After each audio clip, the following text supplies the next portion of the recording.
بسم اللہ الرحمن الرحیم۔ السلام علیکم۔ مجھے یاد ہے بچپن میں جب کبھی ہمیں رات میں نیند نہیں آتی تو ہم اٹھ کر امی جان کے پاس چلے جایا کرتے تھے اور انہیں نیند سے بیدار کر کے کہا کرتے تھے، امی مجھے نیند نہیں آ رہی۔ امی فوراً نیند سے بیدار ہو کر پوچھتی، کیوں بیٹا کیا ہوا، طبیعت تو ٹھیک ہے نا؟ پیشانی پر ہاتھ رکھ کر بخار چیک کرتی، پیٹ میں تو درد نہیں نا؟ اور تسلی کر لینے کے بعد اکثر اپنے پاس سلا لیا کرتی یا جب تک ہم چاہتے ہمارے پاس بیٹھتی۔ پھر ہم بڑے ہو گئے اور رات کو بے سدھ ہو کر بے فکری کی نیند سونے لگے اور امی بوڑھی ہو گئیں، انہیں اکثر راتوں کو نیند نہیں آتی۔ اول تو ماں اپنے بچے کے آرام میں مخل نہیں ہوتی، مگر کبھی وہ یہ غلطی کر ہی دے تو عموماً بچے ماں کو اینٹی ڈپریشن یا نیند کی گولی کھا کر سونے کی تلقین کرتے ہیں، یا اگر وہ بیمار ہو تو روٹین کی دوائیں وغیرہ لینے کی ہدایت کرتے ہیں۔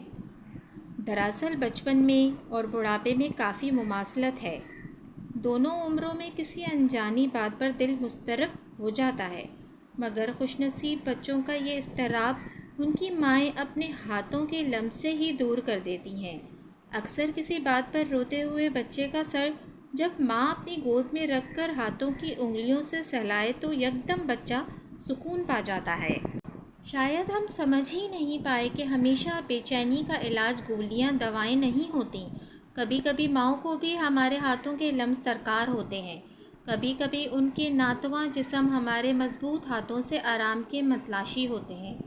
سوچئے ذرا، ہم میں سے کتنے ایسے بچے ہیں جو راتوں کو اٹھ کر اپنے والدین کو دیکھتے ہیں کہ آیا وہ پرسکون نیند سو رہے ہیں یا بڑھاپے کی ویران راتوں میں اپنے بچپن کو، اپنی ماں کے ہاتھوں کے لمس کو یاد کر رہے ہیں۔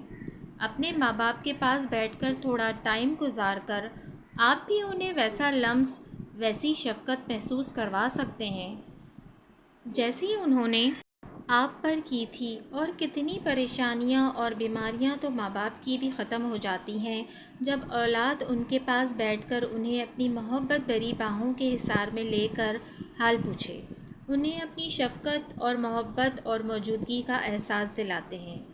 اپنے والدین کو وقت دیں پلیز۔ جزاک اللہ۔ اگر آپ کو میری یہ ویڈیو پسند آئی ہے تو پلیز میرے چینل کو سبسکرائب کرنا نہ بھولیے گا۔